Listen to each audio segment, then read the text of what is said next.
Pemerintah terus meningkatkan produktivitas tanaman perkebunan kelapa sawit nasional melalui program peremajaan sawit rakyat dan berbagai strategi pendukung pun terus dikembangkan, termasuk pengelolaan aliran dana dan areal perkebunan yang menjadi prioritas atas keberhasilan program ini. Halo pemirsa, ketemu lagi dengan saya Agustin di program PSR atau Peremajaan Sawit Rakyat.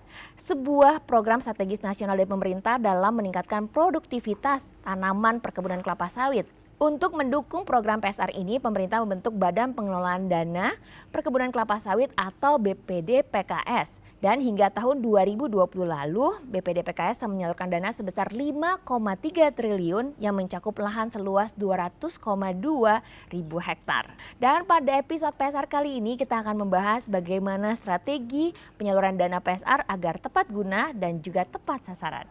Dan di jalur komunikasi kali ini sudah ada Bapak M. Sarmuji SE-MSI selaku anggota Komisi 11 DPR RI dari fraksi Golkar. Ya, Pak Sarmuji, apa kabar Pak Sarmuji? Alhamdulillah sehat, Mbak Agustin. Pak Sarmuji, bagaimana Anda melihat secara umum penyaluran dana untuk peremajaan sawit rakyat atau yang kita kenal dengan PSR kepada petani sawit di Indonesia? Baik, Mbak Agustin. Jadi program peremajaan sawit rakyat ini program yang sangat penting untuk menjaga kontinuitas produksi di perkebunan sawit rakyat. Ini juga membuktikan bahwa pemerintah itu hadir untuk membantu rakyat yang punya lahan hanya 2 hektar sampai 4 hektar saja. Karena kalau rakyat tidak dibantu untuk melakukan peremajaan, jangan-jangan rakyat itu hanya mengambil produksinya saja tanpa berpikir bahwa usia kelapa sawit ini ada batasnya. DPR sangat serius untuk memantau program peremajaan sawit rakyat ini dan kita mengamati dengan seksama capaian-capaiannya. Pemerintah menargetkan pada tahun 2021 itu ada sekitar 180.000 hektar. 2020 sampai 2022 targetnya adalah 540.000 hektar. Kita berharap dengan bantuan pemerintah yang besar melalui peremajaan sawit rakyat ini, produksi sawit Indonesia itu bisa tetap langgeng dan tetap berproduksi lebih tinggi lagi, meningkat lagi, sehingga kita bisa mencapai produsen sebagai produsen utama dunia. Ya, Pak Sarmuji, kalau harapannya Bapak sendiri terhadap BPD PKS ini selaku lembaga yang mengelola dan juga menyalurkan dana PSR ini bagaimana, Pak?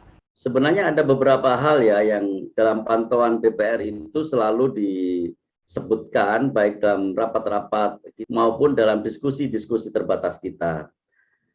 Utamanya adalah pada tata kelola penyaluran dana ini. Kami tidak ingin dana yang besar seperti ini itu dinikmati oleh orang yang tidak berhak. Kami ingin ini betul-betul tepat sasaran sehingga rakyat bisa menikmati hasilnya dengan baik. Dari laporan hasil pemeriksaan BPK tahun 2020, setidaknya ada beberapa hal yang ditemukan dalam laporan BPK. Identitas penerima itu belum sepenuhnya valid. Masih ada dana yang belum bisa dipertanggungjawabkan.